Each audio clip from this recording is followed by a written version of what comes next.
మేము ఆ రోజు ఎంత బాగా ఫలించామంటే ఆ మామూలుగా లేదండి. ఆ రోజు ఫలాలు అసలు మా ఫలాలు గురించిన సువాసన, పరిమళ సువాసన గ్రామంతా ఆ పరిమళ సువాసనగా మారింది, వెదజల్లింది ఆ సువాసన.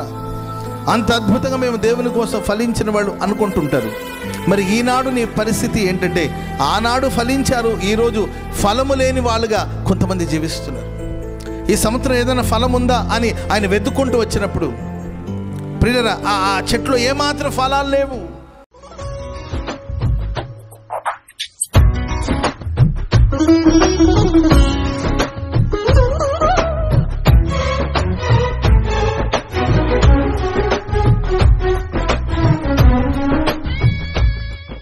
యోహాను సువార్త 15వ అధ్యాయము 16వ వచనాన్ని మనం చదువుదామా? యోహాను సువార్త 15వ అధ్యాయం 16వ వాక్యాన్ని మనం చదువుదాం. మీరు నన్ను ఏర్పరచుకొనలేదు, మీరు నా పేరట తండ్రిని ఏమి అడుగుదురో అది మీకు అనుగ్రహించినట్లు మీరు ఫలించాలని, మీ ఫలము నిలిచి ఉండాలని నేను మిమ్మును ఏర్పరచుకున్నాను. స్తోత్రం చెప్పండి అందరు గట్టిగా. నేను మిమ్మును ఏర్పరచుకొని నియమించున్నాను. మీరు నన్ను ఏర్పరచుకోలేదు, మీరు ఫలించాలి, మీ ఫలము నిలిచి ఉండాలని నేనే మిమ్మల్ని ఏర్పరచుకొని నియమించాను. స్తోత్రం చెప్పండి అందరు గట్టిగా. హల్లెలూయా. మనం అనుకుంటాం మనం యేసయ్య నమ్ముకున్నాం, మనం యేసు ప్రభుని తెలుసుకున్నాం, మేము యేసు ప్రభుని వెతికాము, మేము యేసు ప్రభుని వెతికి కనుగొన్నాము అని మనం అనుకుంటాం. కానీ దేవుడు మనల్ని ఏర్పరచుకోకపోతే, దేవుడు మనల్ని నియమించుకోకపోతే మనం ఆయన కనుగొనే వాళ్ళం కాదు. దేవుడు యేసుక్రీస్తు ప్రభువు నేనే మిమ్మల్ని ఏర్పరచుకున్నాను, మీరు నన్ను ఏర్పరచుకోలేదు, నేనే మిమ్మల్ని ఏర్పరచుకున్నాను. ఆమెను చెప్పండి అందరూ గట్టిగా. ఈరోజు మనం అందరూ 25 సంవత్సరాలు ఇక్కడ ఈ పరిచర్య జరుగుతుందన్న, ఈ సభలు జరుగుతున్నా, ఇది దేవుని ఏర్పాటు. ఆమెను చెప్పండి అందరూ గట్టిగా. ఈ రాత్రి ఈ గ్రామం అంతా, ఊరంతా సద్దుమణిగి నిద్రపోతున్నా, లేకపోతే ఇతర కార్యక్రమాల్లో వాళ్ళు నిమగ్నమై ఉన్నా, మనమైతే దేవుని సన్నిధికి వచ్చి ఈ ఆరు బయట ఇలా కూర్చొని దేవుని మాటలు వింటున్నామంటే, ఆలకిస్తున్నాము అంటే ఇది దేవుని ఏర్పాటు. మీ అంతటి ఇక్కడికి మీరు రాలేదండి, ఇది దేవుని ఏర్పాటు. మీ అంతటి మీరు ఇక్కడ కూర్చోలేదు, ఇది దేవుని ఏర్పాటు. దేవుడు జగత్పునాది వేయబడక మునిపే తన ప్రణాళికలో మనల్ని ఏర్పాటు చేసుకున్నాడు, ఏర్పరచుకున్నాడు. మనం ఏర్పరచబడిన మనుషులు. ప్రేమైన వారరా, 2 ప్రాముఖ్యమైన విషయాలు చెప్పి నేను వర్తమానాన్ని ముగిస్తాను. ఏర్పరచబడిన వంశం లేకపోతే ఏర్పరచబడిన మనుషులు, దేవుడు ఒక వ్యక్తిని ఏర్పరచుకుంటే, లేకపోతే దేవుడు ఒక సంఘాన్ని ఏర్పరచుకుంటే, దేవుడు ఒక సేవకుని ఏర్పరచుకుంటే, దేవుడు ఒక గ్రామాన్ని ఏర్పరచుకుంటే, ఆ ఏర్పరచబడిన వాళ్ళు ఎలా ఉండాలి? చదవబడిన మాటలో యేసుక్రీస్తు ప్రభుల వారు అన్నారు, మీరు నన్ను ఏర్పరచుకోలేదు, కానీ మీరు ఫలించాలని, మీ ఫలము నిలిచి ఉండాలని నేనే మిమ్మల్ని ఏర్పరచుకున్నాను. ఆమెను చెప్పండి గట్టిగా. దేవుని చేత ఏర్పరచబడిన మనుషులు, దేవుని చేత ఎంపిక చేయబడిన మనుషులు, దేవుని చేత పిలువబడిన వారి యొక్క అనుభవాలు ఎలా ఉండాలంటే, వారు ఫలించాలి, వారి ఫలాలు నిలిచి ఉండాలి. ఒకానొకప్పుడు అందరూ ఫలించిన వాళ్ళే. యేసు ప్రభువు నమ్ముకున్న ఆ తొలిటి దినాల్లో మేము బహుగా ఫలించామండి. ఏమండి పాస్టర్ గారండి, 25 సంవత్సరాల క్రితం ఈ సభలు ప్రారంభించినప్పుడు మొదటి వరుసలో మేమే ఉండేవాళ్ళండి. అయ్యో ఊరంతా అడావుడి మాదేనండి, మా ఇంటి వాళ్ళది అడావుడి ఏంటండి. మేము ఆ రోజు ఎంత బాగా ఫలించామంటే ఆ మామూలుగా లేదండి. ఆ రోజు ఫలాలు అసలు మా ఫలాలు గురించిన సువాసన, పరిమళ సువాసన గ్రామంతా ఆ పరిమళ సువాసనగా మారింది, వెదజల్లింది ఆ సువాసన. అంత అద్భుతంగా మేము దేవుని కోసం ఫలించిన వాళ్ళు అనుకుంటుంటారు.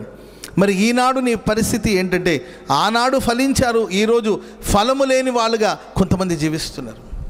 ఈ సంవత్సరం ఏదైనా ఫలం ఉందా అని ఆయన వెతుక్కుంటూ వచ్చినప్పుడు ప్రియులారా, ఆ చెట్లో ఏమాత్రం ఫలాలు లేవు, ఒట్టి ఆకులతో కప్పబడి ఉంది తప్ప వాటిలో ఫలం ఏమీ లేదు. అప్పుడు యజమానుడికి చాలా వేదన అనిపించింది. 3 సంవత్సరాల నుండి నేను ఎదురు చూస్తున్నాను, కానీ ఈ చెట్లో ఫలాలు లేవు. ప్రతి సంవత్సరం ప్రభు మనల్ని వెతుక్కుంటూ వస్తాడు. మన పరలోకమందున తండ్రి యజమానుడు మన కొరకు వెతుక్కుంటూ వస్తాడు. మనం ఫలించాలి, మన ఫలాలు నిలిచి ఉండాలి, ఒక ఫలభరితమైన జీవితాన్ని జీవించాలి అని ప్రభు మన దగ్గర నుండి కోరుకున్నప్పుడు, మనం శ్రేష్టమైన ఫలమిచ్చే కుటుంబంగా మన కుటుంబాలు ఉన్నాయా? శ్రేష్టమైన ఫలమిచ్చే దైవ సేవకుడిగా నేను ఉన్నానా? శ్రేష్టమైన ఫలం ఇచ్చే సంఘముగా మీరున్నారా? పరీక్షించుకోవాలండి. మనం ఒకటి ఫలించాలి, మన ఫలం ఎల్లప్పుడూ నిలిచి ఉండాలి. ఆమె చెప్పండి అందరు గట్టిగా. పరిశుద్ధ గ్రంథంలో యోసేపుని గురించిన చరిత్ర మనం చదివితే బైబిల్ యోసేపు గురించి రాయబడిన మాట ఏంటంటే, అతడు ఫలించడి కొమ్మ, ఊట యొద్ద ఫలించడి కొమ్మ, దాని రెమ్మలు గోడల మీదకి ఎక్కి వ్యాపించిందంట. స్తోత్రం చెప్పండి అందరు గట్టిగా. చెప్పండి గట్టిగా హల్లెలూయా. యోసేపు అంటే మనకు తెలిసే పిక్చర్ ఏంటంటే, మనకు కనిపించే దృశ్యం ఏంటంటే, యోసేపు ఏంటంటే రంగురంగుల వస్త్రాలను ధరించుకుని ఉన్నాడు. అన్నలు ఐగుప్తు దేశానికి అతని అమ్మివేశారు, అతని వస్త్రాన్ని చింపేశారు. ఆ తర్వాత పోతిఫర్ ఇంట్లో ఆయన కొంతకాలం ఉన్నాడు. అయ్యగారు ఎక్కడెక్కడైతే అడుగు పెడతాడో అక్కడంతా ఆశీర్వాదమే. అతడు చేయునదంతా సఫలమైంది. దేవుడు అతనికి తోడుగా ఉన్నాడు. ఆ తర్వాత పోతిఫర్ భార్య అతని చెడ్డ చూపుతో చూసింది.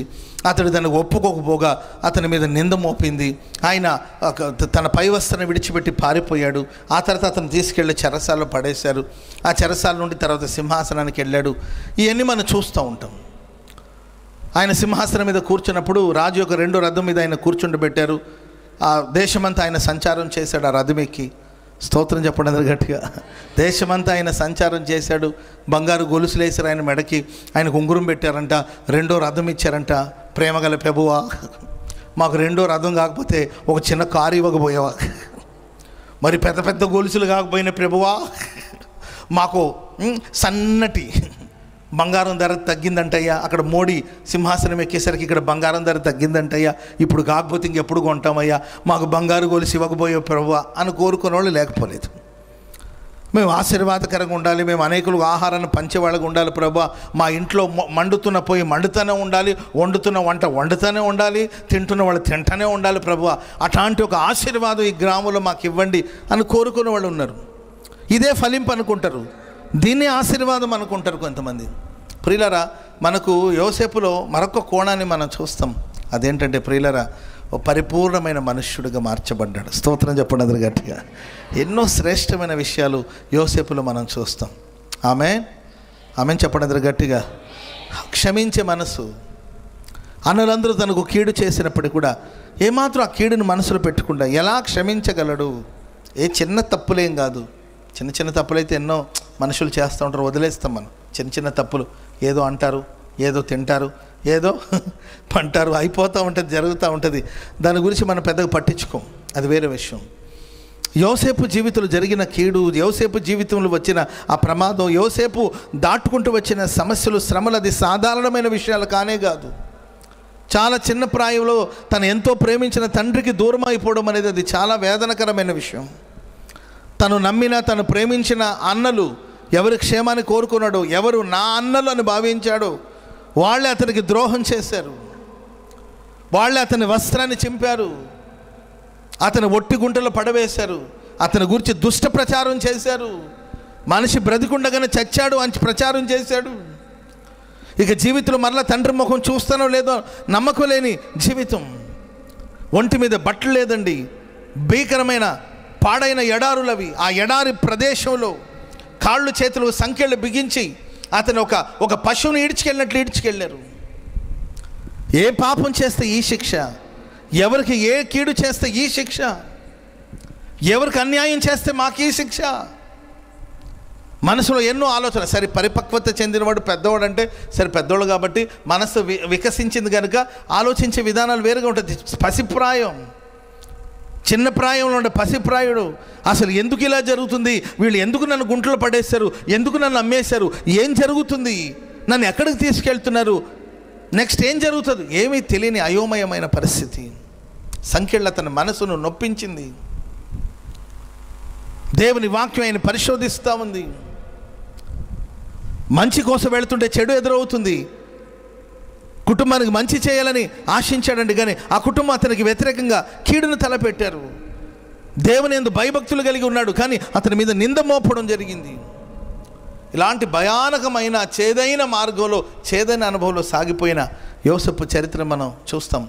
ప్రేమైన వల్లరా, ఎన్ని జరిగినప్పటికీ, దేవుడు అతన్ని గణపరిచి హెచ్చించినప్పటికీ, తన సహోదరులు తన ఎదురుగా వచ్చినప్పుడు ఏమాత్రం మనసులో ఆ కీడు కానీ చేదు కానీ మనసులో పెట్టుకోకుండా వాళ్ళని క్షమించి, అన్నలారా మీరు బాధపడొద్దు, మీరు కీడు చేయాలని ఉద్దేశించారేమో కానీ దేవుడు దాన్ని మేలుగా మార్చేశాడు. చెప్పండి కూడా మొదలు గట్టిగా.